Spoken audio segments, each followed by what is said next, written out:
kita mulai. Assalamualaikum warahmatullahi wabarakatuh.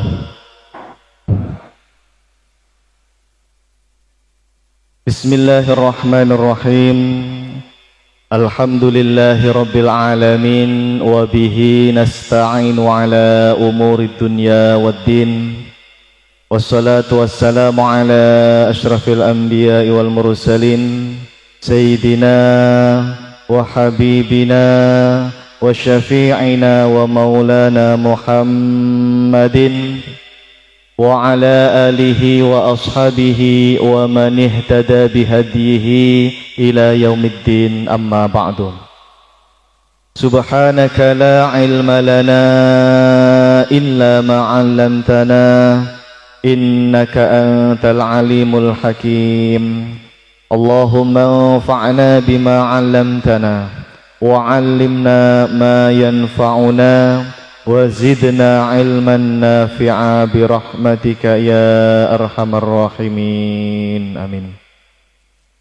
Baik hadirin jamaah bapak-bapak yang dimuliakan Allah Subhanahu wa taala.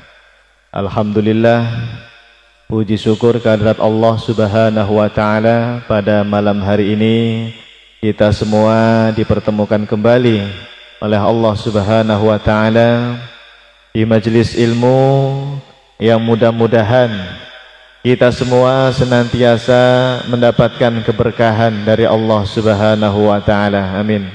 Saya doakan mudah-mudahan semuanya yang hadir di majelis ilmu ini senantiasa dilindungi keluarganya oleh Allah Subhanahu wa taala, dimudahkan segala urusannya oleh Allah Subhanahu wa taala, dikabulkan hajat-hajatnya oleh Allah Subhanahu wa taala, dilapangkan rizkinya oleh Allah Subhanahu wa taala, dan semoga Allah Subhanahu wa taala senantiasa menambahkan kepada kita, kepada keluarga kita, anak cucu semuanya diberikan ilmu yang bermanfaat, ilmu yang barakah fid dunya wal akhirah.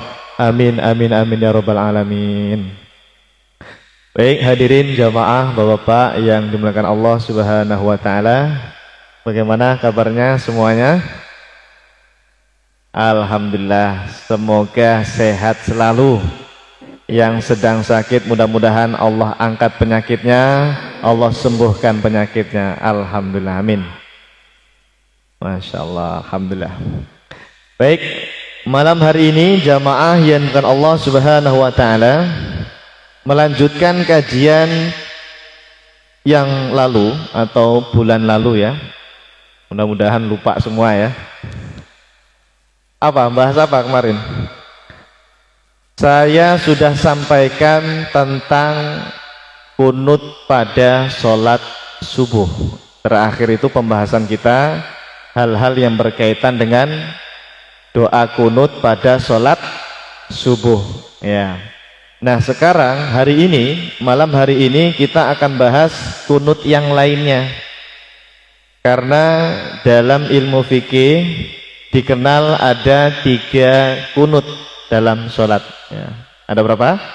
Ada 3. Yang pertama itu namanya kunut fis subhi ya, al-kunutu fis subhi, kunut pada sholat subuh. Yang kedua namanya al-kunut fin nawazil ya, namanya kunut nazilah. Apa? Kunut nazilah, itu yang kedua. Nah yang ketiga al-kunutu fi sholatil witri, yaitu kunut pada sholat witir. Jadi hanya 3 saja, hanya ada 3 kunut dalam sholat, tidak ada kunut yang lain ya. Satu apa tadi? Kunut sholat subuh. Yang kedua kunut nazilah ya. Yang ketiga kunut sholat witir. Nah kita baru bahas yang nomor 1 ya. Bulan yang lalu sudah kita selesaikan kunut yang pertama, yaitu kunut pada sholat subuh. Masih ingat madhabnya? Masih ingat gak? Siapa madhab yang mensunahkan kunut subuh? Apakah hanya Syafi'i? Ayo, ini ngaji nggak bawa pulpen nih gimana nih? Ngaji itu mbak buku itu Pak ya, mbak buku, pulpen dicatat. Oh itu ngaji beneran itu Pak ya, ngaji beneran. Ya tapi nggak apa-apa ya. Yang penting ngaji itu sudah lumayan ya. Hadir di majelis ilmu itu sudah lumayan Pak ya, udah bagus sekali. Pahalanya Pak mengalahkan sholat-sholat sunnah. Benar, satu bab ilmu yang kita pelajari dalam sebuah hadis itu lebih afdal daripada sholat-sholat sunnah itu. Ya, karena ini hukumnya wajib belajar ilmu syar'i itu. Ya, insya Allah semuanya dapat fadilah ilmu. Amin. Masih ingat ya, untuk kunut subuh itu bulan lalu yang mensunahkan dua madhab, madhab Maliki sama madhab Syafi'i. Ingat-ingat itu, kunut subuh itu yang mensunahkan madhab Maliki, ya, madhabnya Imam Malik bin Anas, ulama hadis di Madinah itu, ya, beliau gurunya Imam Syafi'i dan termasuk muridnya yaitu Imam Syafi'i juga mensunahkan kunut subuh.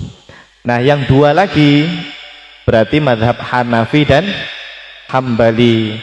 Dua madhab inilah yang mengatakan tidak ada kunut pada sholat subuh. Jadi kalau sholat subuh nggak usah kunutan. Itu madhab Hanafi dan Hambali. Oh. Hanafi dan Hambali. Ya, nggak apa-apa. Biar nggak ngantuk Pak ya. Iya, biar nggak ngantuk ya. Ya. Hanafi dan Hambali. Tapi ingat ya, diingat untuk Hanafi itu yang bilang kunut subuh bid'ah, kunut subuh itu betul-betul dihukumi bid'ah, itu madhab Hanafi ya. Imam Abu Hanifah mengatakan bid'ah. Tapi kalau Hambali, Imam Ahmad bin Hambal, madhabnya Arab Saudi itu Hambali, tidak sampai membid'ahkan kunut subuh. Bedanya di situ. Meskipun sama-sama tidak kunutan kalau sholat subuh, bedanya Hanafi bilang bid'ah kunut subuh itu, kalau Hambali nggak sampai bilang bid'ah, paling mentok makruh. Makruh. Makanya Hambali itu Pak, fatwa resminya kalau imamnya kunutan, mereka dianjurkan ikut mengangkat kedua tangan untuk mengaminkan kunutnya imam. Ya. Tapi di Mekah nggak ada Pak Ustadz. Ya nggak tahu saja. Sebetulnya ada Hambali-Hambali yang masih murni ya. Hambali yang mengikuti ulama salafnya, yaitu Imam Ahmad bin Hambal itu fatwanya kalau imamnya kunutan, meskipun dia Hambali, tetap disunahkan mengaminkan, mengangkat kedua tangan. Nah, kalau sekarang kan banyak Hambali-Hambali KW ya. Di Indonesia ini katanya Hambali, ya, ikuti Imam Ahmad ya. Tapi sejatinya tidak sama ya, cuma ngaku-ngaku saja ya.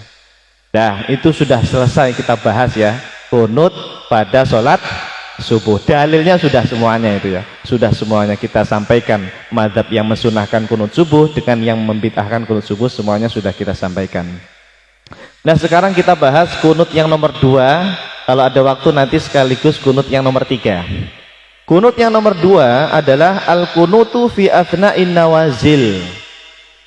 Kunut ketika ada nazilah. Ya tadi dikenal dengan istilah kunut nazilah. Apa? Kunut nazilah. Apa itu Pak Ustadz kunut nazilah itu? Kunut nazilah itu kunut yang dilakukan di sholat 5 waktu semuanya, tidak hanya subuh. Zuhur ya kunutan, asar ya kunutan, maghrib juga kunutan, isya juga kunutan, subuh juga kunutan.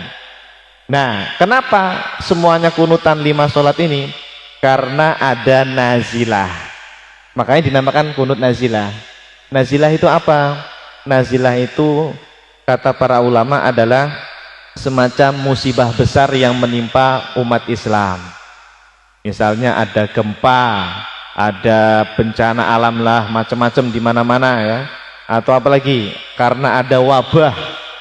Kalau nggak salah awal-awal corona itu pada kunut nazilah itu ya.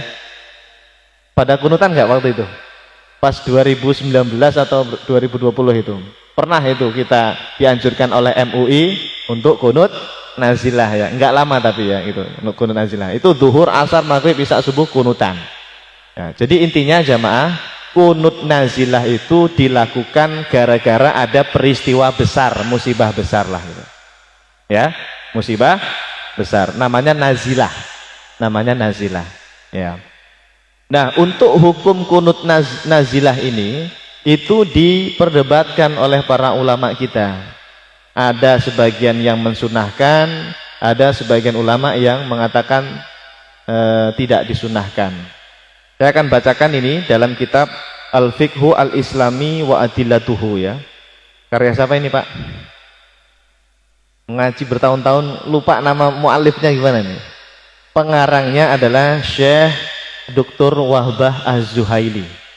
Syekh Wahbah Az-Zuhaili, ulama dari Syria beliau.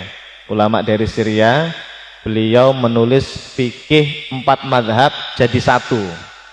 Ya, fikih 4 madhab jadi satu. Enak itu, sudah lengkap di sini 4 madhab jadi satu. Nah, ini jilid 1 ini yang saya bawa ini, jilid 1. Di rumah masih ada 9 lagi. Ya, 10 jilid, Pak. Kalau dijejer itu bahasa apa ya? Nah, ini kalau dijejer di kursi meja ini ya penuh ya, 10 jilid. Ada yang versi terbaru katanya sampai 14 jilid gitu. 14 jilid ketambahan fikih kontemporernya ya. Syekh Wahbah Az-Zuhaili rahimahullah. Beliau sudah meninggal dunia. Ya, jadi dalam kitab ini Al-Fiqhu Al-Islami wa Adillatuhu, Syekh Wahbah Az-Zuhaili mengatakan begini. Qala al-Hanafiyatu wasy-Syafi'iyatu wal Hanabilatu yushra'u al-kunutu lin-nazilati. Nah, jadi kata Syekh Wahbah Az-Zuhaili, telah berkata al-Hanafiyatu. Apa itu? Hanafiyah, madhab Hanafi. Jadi madhab Hanafi pengikutnya itu disebut dengan Hanafiyah. Disebut apa? Hanafiyah. Kalau madhab Maliki pengikutnya disebut Malikiyah. Ya, Malikiyah itu banyak orangnya, Malikiyah. Kalau pengikut madhab Syafi'i disebutnya Syafi'iyah. Nah, pernah dengar ya? Syafi'iyah, ya. Malikiyah, Hanafiyah, itu maksudnya pengikut dari madhab-madhab itu. Kalau Hambali, Hambaliyah, Hambaliyah, bukan. Ya, mentang-mentang Hanafi, Hanafiyah, Maliki, Malikiyah, Syafi'i, Syafi'iyah. Enaknya Hambali, Hambaliyah ya. Ya, mirip ya. Enggak. Kalau Hambali, Hanabilah. Ya, dia beda sendiri nih.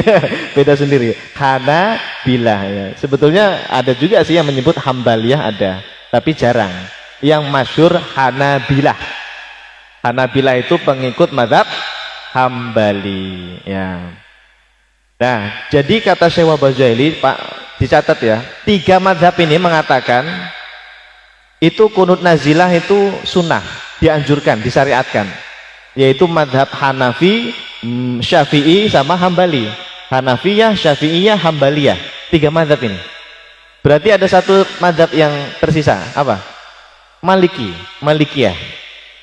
Madhab Maliki atau Malikiyah, mereka memfatwakan tidak ada yang namanya kunut nazilah. Tidak ada. Cukup dengan kunut subuh saja. Makanya kan kunut subuh itu Maliki sama Syafi'i kan yang mensunahkan. Nah, menurut madhab Maliki tidak disunahkan kunut nazilah. Ya, tidak ada kunut nazilah itu. Jadi kalau ada bencana apa-apa, wabah, corona atau apalah ya, tidak usah kunut nazilah lah. Tidak usah. Itu mazhab Maliki, Pak. Mazhab Maliki yang mengatakan tidak ada kunut nazilah. Tapi kalau 3 mazhab tadi sepakat, Hanafi, Syafi'i dan Hambali mengatakan ada. Kunut nazilah itu disunnahkan. Gitu ya. Nah untuk masalah kunut nazilah itu sebetulnya dari segi doa ya hampir mirip dengan doa kunut subuh sebetulnya. Tinggal ditambahin doa-doa tolak balak.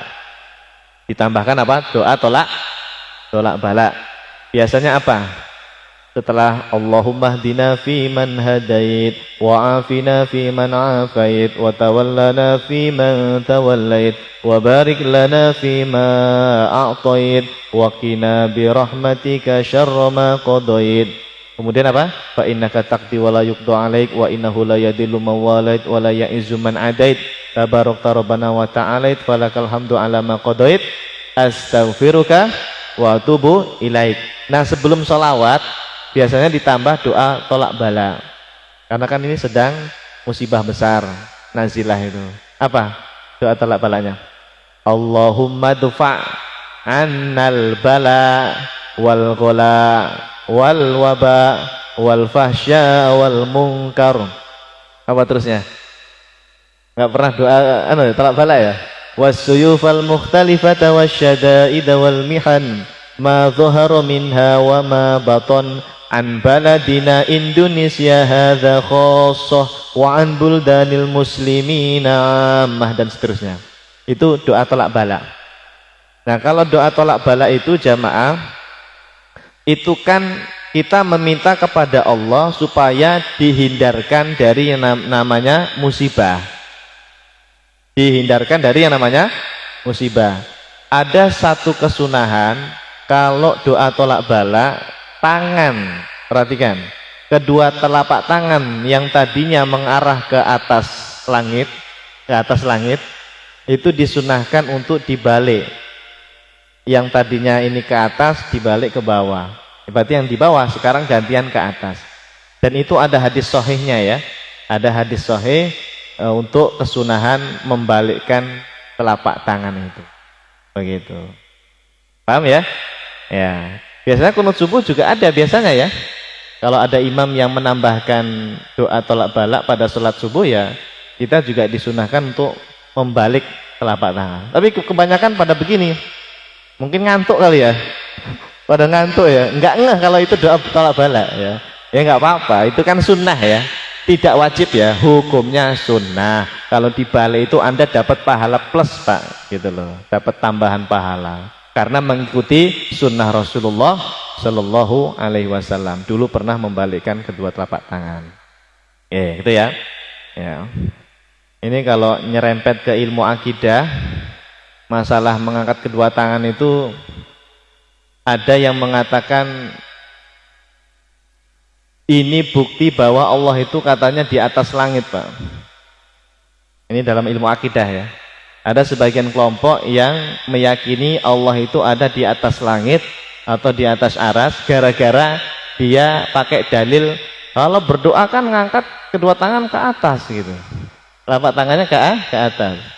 Nah, ini dalil logika yang salah, karena nanti bisa dibantah dengan cara, lah kalau tolak balak kan ke bawah, apakah Allah di bawah gitu. Nah, tidak bisa ya, tidak boleh menggunakan dalil logika dengan kedua tangan itu terus mengatakan Allah ada di atas langit atau aras, itu tidak boleh ya.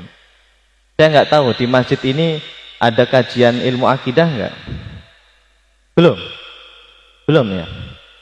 Ulama ahlus sunnati wal jamaah, ini nyempil sedikit nggak apa-apa ya. Ulama ahlus sunnah wal jamaah dari kalangan Asy'ariyah Maturidiyah termasuk Athariyah. Athariyah itu pengikut mazhabnya Imam Ahmad bin Hambal. Mereka meyakini Allah itu ada tanpa tempat Pak. Ini akidah ini harus dipegang terus loh ini. Saya ulangi. Akidah ulama salaf ahlus sunnah wal jamaah meyakini Allah itu ada tanpa tempat, tidak bisa ditunjuk. Jangan Anda meyakini Allah itu ada di masjid, Allah itu ada di bumi, Allah itu ada di langit, Allah itu ada di atas aras. Tidak boleh Pak. Karena laisa kamitslihi syai'. Allah itu tidak ada yang satupun yang serupa dengan Allah Pak. Kalau kita butuh tempat gak kita ini? Butuh. Kita makhluk, kita ini makhluk butuh tempat. Kalau Allah itu nggak seperti makhluk Pak, nggak butuh tempat Allah itu. Kalau Allah butuh tempat, nanti kayak makhluk, gitu loh. Padahal Allah sendiri bilang, laisa kamitslihi syai', gitu loh. Jadi gimana Pak Ustadz? Kok Allah itu ada tanpa tempat? Pusing saya. Gitu. Begini. Ulama ahlus sunnah itu hebat Pak. Ulama salaf ahlus sunnah wal jamaah itu hebat. Mereka menggunakan dalil hadis Sahih Bukhari. Hadisnya Sahih Al-Bukhari. Apa bunyinya? kanallahu wa lam yakun syai' ghairuhu. Allah itu kata Nabi SAW ada sebelum adanya segala sesuatu itu ada. Termasuk tempat itu dulu nggak ada, Pak. Anda bisa bayangin nggak? Allah itu ada, sementara selain Allah itu tidak ada. Langit, bumi, tempat, waktu, pokoknya selain Allah lah, Pak. Selain Allah itu tidak ada. Nah itu Nabi bilang begitu, Allah itu ada tanpa tempat tuh, itu dalilnya itu. Ya. Nah sekarang juga begitu, Allah sama seperti yang dulu, tidak berubah ya. Kalau berubah itu makhluk, Allah itu Tuhan, Pak. Laisa kamitslihi syai'. Hati-hati, Pak, masalah akidah ini. Benar, sekarang ini akhir zaman banyak dai-dai yang menyebarkan syubhat tadi, katanya Allah ada di atas aras gara-gara pakai ayat Ar-Rahmanu 'alal arsyis tawa. Saya tahu ayatnya itu. Ulama Ahlussunnah itu beriman, Pak, dengan ayat itu, bukan ditolak. Ar-Rahmanu 'alal arsyis tawa itu kita terima ayatnya. Surat apa itu? Surat Toha ya. Surat Toha ayat 5 itu loh. Apa maknanya? Ar-Rahmanu 'alal arsyis tawa. Apa maknanya? Kalau terjemahan depak kita apa? Ar-Rahman, Allah, Tuhan yang Maha Pengasih. 'Alal arsyis tawa, apa, Pak? Terjemahnya apa? Bersemayam di atas aras, kan ya. Ini hati-hati memahaminya. Tidak boleh belajar Quran itu hanya modal terjemah. Banyak keliru di situ nanti. Loh, tapi kan jelas, Pak Ustadz, Allah bersemayam di atas aras. Bersemayam itu kan bertempat, duduk di sana, Pak Ustadz. Allah itu duduk di sana. Nah, ini berarti dia terjebak dengan tekstualis terjemahan. Ulama Ahlussunnah wal Jamaah tidak ada, Pak, yang meyakini Allah berada, nangkring, duduk di atas aras, itu tidak ada itu. Jadi makna ayat itu apa? Nah, nanti pelajari ya di dalam ilmu akidah, itu penting itu ya. Ada metode namanya tafwid, ada juga namanya metode takwil. Ada tafwid, ada takwil. Saya sarankan pakai yang tafwid saja. Karena kalau Anda pakai takwil, nanti diserang itu sama kelompok Salafi Wahabi. Karena mereka tidak suka dengan takwil. Mereka tidak suka dengan takwil. Paling aman itu pakai tafwid. Ulama salaf 4 madhab, Imam Abu Hanifah, Imam Malik, Imam Syafi'i, Imam Ahmad, itu tafwid makna. Nah, nanti pelajari sendiri ya, apa itu tafwid makna ya. Kita kan ngajinya ilmu fikih. Oke. Balik lagi ya. Kalau penasaran ilmu akidah, nanti silahkan dipelajari tentang ilmu akidah. Baik, kembali lagi masalah kunut nazilah. Tadi sudah kita sebutkan madhabnya ya. Intinya apa tadi? 3 madhab, Hanafi, Syafi'i, Hambali, mengatakan kunut nazilah hukumnya apa? Sunnah. Hukumnya sunnah. Oke. Nah, di sini tidak banyak pembahasannya. Kita langsung ke kunut yang nomor 3. Apa tadi? Kunut yang nomor 3. Al-kunutu fi sholatil witri, atau kunut witir. Qala Asy-Syaikh Wahb Az-Zuhaili rahimahullahu taala. Qala al-Hanafiyatu wal Hanabilatu. Ini 2 mazhab, Hanafi sama Hambali. Hanafiyah sama Hanabilah. Yaknutu al-musalli fil witri fi jami'is sanah. Oh. Menurut Hanafi sama Hambali, jamaah, Hanafi sama Hambali, 2 mazhab ini, kunut witir itu dilakukan setiap hari sepanjang tahun. Tidak hanya pas Ramadan saja. Setiap hari. Kalau Anda malam ini nanti sholat witir, besok sholat witir, dan seterusnya, pokoknya disunahkan kunutan setiap hari pada rokaat yang terakhir. Misalnya Anda witirannya berapa? 3 misalnya. Di rokaat yang ketiga setelah rukuk ya, pada saat i'tidal itu disunahkan kunutan, Pak, setiap hari itu. Ini menurut mazhab siapa tadi? Hanafi dan Hambali. Makanya saya pernah dulu di daerah Jakarta itu, mereka ada mengadakan itu, Pak, mabit itu loh. Tahu mabit? Ya, pada nginep di masjid, ada kajian biasanya. Nanti malamnya itu pada sholat qiyamul lail, ya kan? Ada qiyamul lail. Nah waktu itu saya mendapati salah satu masjid di Jakarta itu mereka sholat tahajudnya 8 rakaat, ya, kemudian ditutup witir 3. Pada saat rakaat ketiga, witir yang terakhir, itu imamnya kunutan itu. Imamnya kunutan.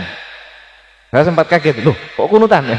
Karena kan biasanya Ramadan doang kalau kunutan itu ya, pas witir itu ya. Ternyata enggak, ini di luar Ramadan Pak, kunutan. Dan saya tanya memang sama panitianya itu, memang setiap kita mabit selalu begitu Pak Ustadz, ada kunutnya. Oh, berarti Anda ngikutin mazhab Hanafi sama Hambali itu namanya. Itu. Jadi tahu kita ya, itu mazhab Hanafi dan Hambali. Adapun mazhab Syafi'i. Nah, perhatikan nih.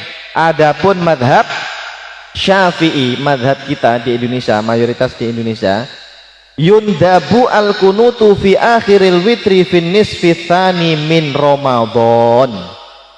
Kunut witir itu khusus. Perhatikan Pak, dilakukan hanya pada bulan Ramadan, dan itu pun finis fitani, yaitu mulai pertengahan Ramadan sampai akhir.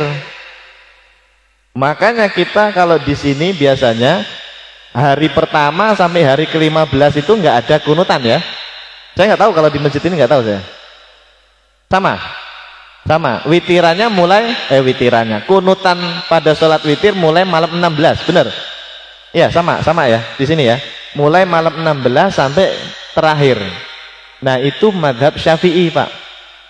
Memang begitu. Dan mazhab Syafi'i itu punya dalil sahih ya. Mereka menggunakan hadis riwayat Imam Abu Dawud bahwa sahabat Ubay bin Ka'ab, ini hadisnya sahih riwayat Imam Abu Dawud dan Imam Al-Baihaqi juga. Anna Ubay bin Ka'ab kana yaknutu fin nisfil akhir min Ramadan hina yusolli at-tarawih. Jadi imam sholat tarawih di zaman sahabat namanya siapa? Ubay bin Ka'ab.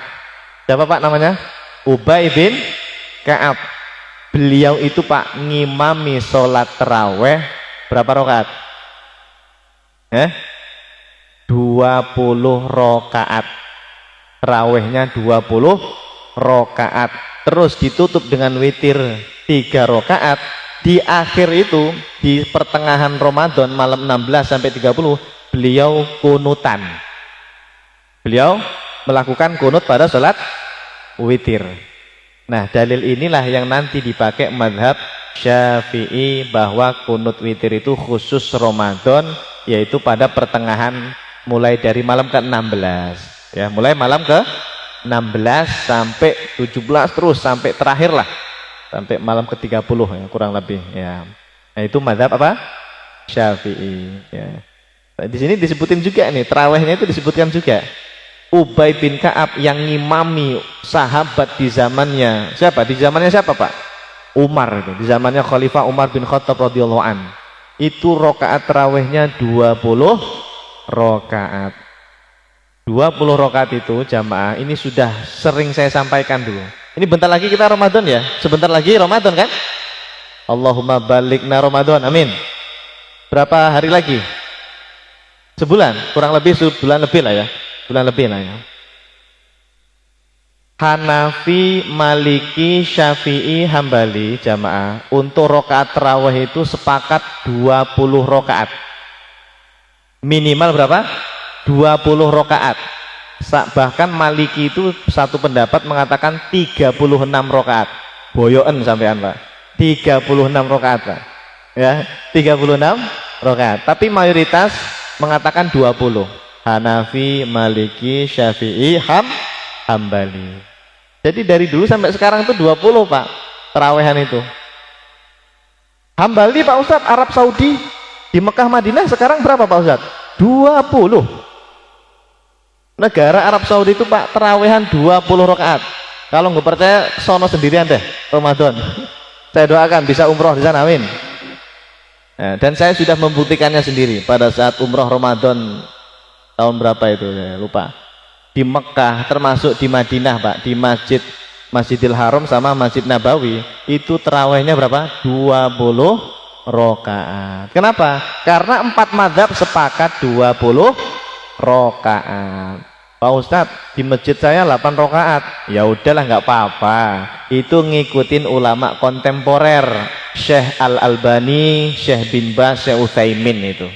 Ulama kontemporer, ulama yang ya tahun 2000-an lah beliau-beliau ini ya, yang beristihad, berfatwa tarawih itu 8 sama witir 3 11. Ya nggak apa-apa, silahkan. Tapi kalau Anda ditanya apa pendapat 4 mazhab ulama salaf Hanafi, Maliki, Syafi'i, Hambali tentang rakaat tarawih, Anda jawab berapa? 20 rakaat ya. Dah. Balik lagi ke witir, kunut pada sholat witir. Jadi dari 4 mazhab tadi yang bilang pertama siapa tadi? Hanafi, Hambali ya. Witirannya setiap hari, Hanafi dan Hambali. Kalau Syafi'i khusus Ramadan, pertengahan Ramadan. Kalau Maliki sudah belum tadi? Belum. Maliki tidak ada kunut pada salat witir. Jadi mau kunut di luar Ramadan ataupun Ramadan tidak ada kunut-kunutan kalau salat witir. Itu mazhab Maliki ya. Mereka hanya ya tadi nazilah saja Maliki nggak ada tadi kan, mazhab Maliki ya. Apalagi kunut witir tidak ada. Mereka mencukupkan kunut pada sholat subuh saja untuk mazhab Maliki. Alhamdulillah. Baik jamaah yang dengan Allah Subhanahu wa taala, untuk malam hari ini saya cukupkan sampai di situ dulu ya, pembahasan kunut nazilah dan kunut pada sholat witir ya. Mudah-mudahan bisa dipahami. Intinya apa? Ya selama ini yang kita pakai kalau kunut witir ya Syafi'i itu ya, mazhab Syafi'i ya. Kalau subuhnya di sini gimana? Kunutan apa enggak? Kadang kunut, kadang enggak. Ya berarti gonta-ganti mazhab ya. Ya, bagus lah. Berarti saling menghargai ya, saling menghargai dengan perbedaan pendapat. Itu yang memang kita harapkan, Pak. Ngaji 4 mazhab itu tujuannya itu sebetulnya salah satunya. Bukan untuk gagah-gagahan ya. Oh, saya Syafi'i, dalilnya sahih. Saya Hambali, dalilnya enggak.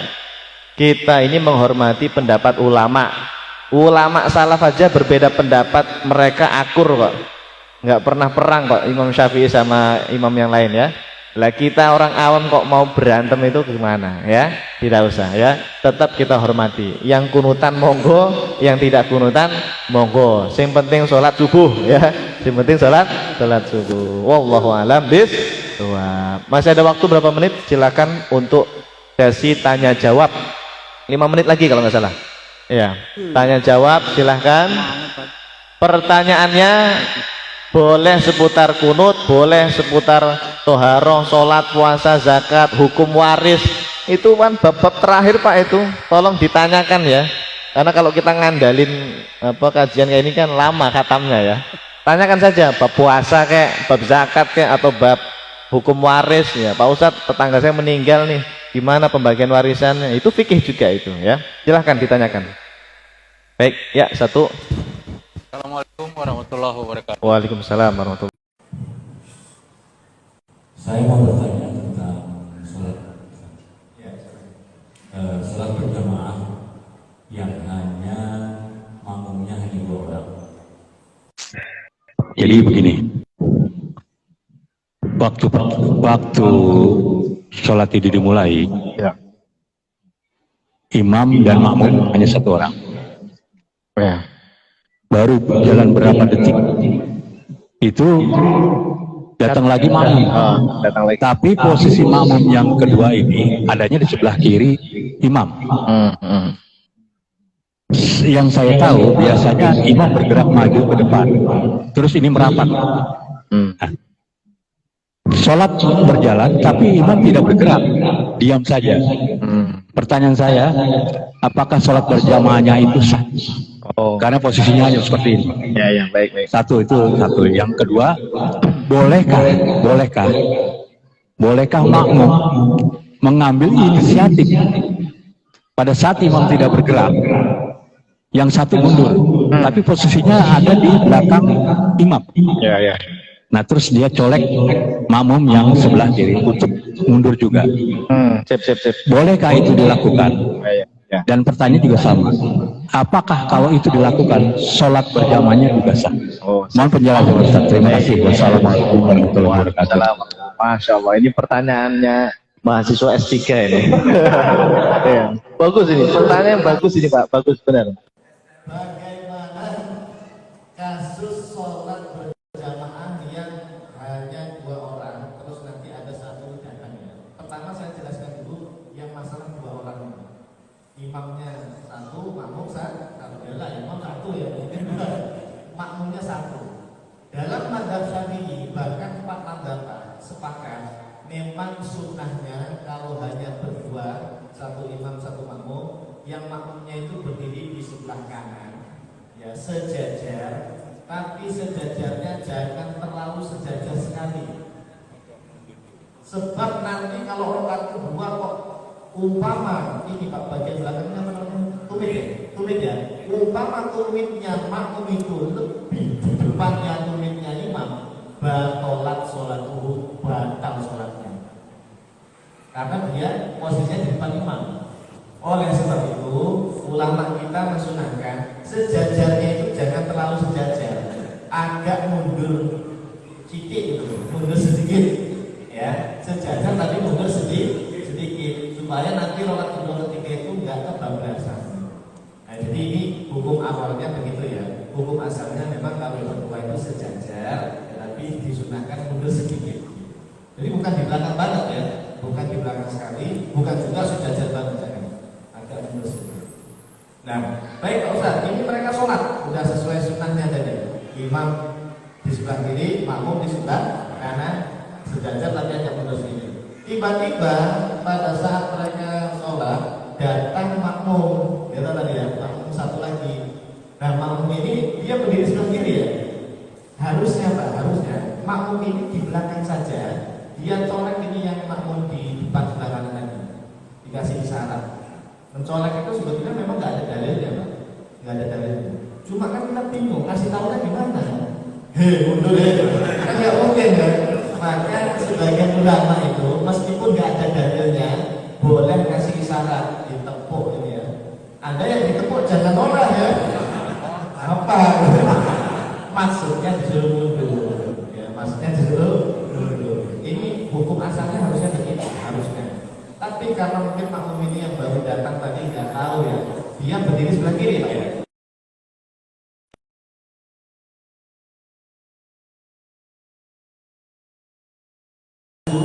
Ke depan. Tapi Pak Ustaz ini kan nggak maju juga, mungkin mentok di sini nggak mungkin maju ya, mentok tembok ya.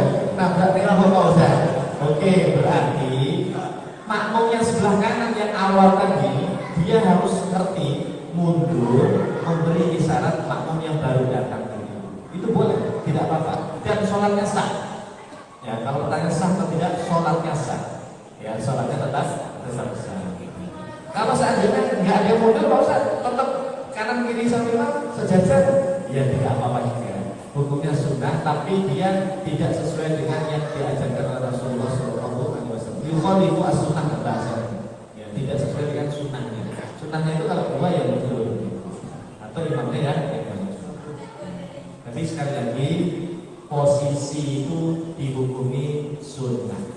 Dihukumi apa? Sunnah, bukan sebuah kewajiban. Jadi kalau pertanyaannya sah atau tidak, yang kita jawab sah. Jamaahnya tidak apa-apa. Enggak, terima kasih Pak, pertanyaannya bagus. Udah Isya, terakhir. Assalamualaikum warahmatullahi wabarakatuh. Assalamualaikum. Saya pernah tahu salah satu yang membatalkan sholat itu yaitu bergerak 3 kali. Bagaimana itu kita mundur itu kan bergerak lebih dari 3 kali. Gimana caranya Pak Ustaz? Bagus. Terima kasih. Wassalamualaikum warahmatullahi wabarakatuh. Di dalam mazhab Syafi'i yang membatalkan sholat bergerak itu gerakan besar. Contohnya gerakan kaki sama gerakan tangan. Itu kita pegang dulu kaidah ya.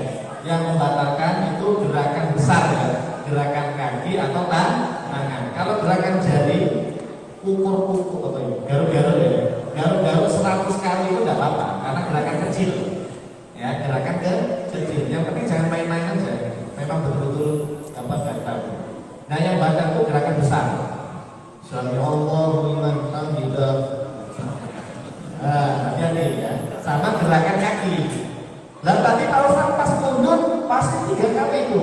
Nah, makanya dalam hadis ini kalau memang butuh gerakan lebih dari 3 kali, cara mundurnya itu dijeda, bukan berturut-turut. 1 langkah diam dulu, ya, dijeda dulu. Terus maju lagi, mundur lagi 2 langkah, diam lagi. Nah, itu tidak apa-apa. Yang batal itu 3 kali berturut-turut, set gitu, 3 kali, ya. Jadi caranya gimana? Pelan-pelan. Yang repot pernah kejadian ya, ada jamaah, ada yang batal di depan, ya, ada yang batal. Itu kan dia keluar, kosong kan ya, kosong ya. Ini yang belakang tema cuma berdua ini, 1 maju. Ternyata ini mau balap gitu, kalau pertama ini siapa duluan yang depan? Ayo repot itu. Kalau sudah ada yang maju jangan dibalap. Dia kan mau pelan-pelan, 1 langkah dulu berhenti. Biar nggak batal itu jangan berturut-turut, gitu ya. Nah, Allah alam. Terima kasih pertanyaannya. Mudah-mudahan bermanfaat, ilmunya barokah, fitnya wal akhirah. Kita akhiri dengan majlis. Subhanallah.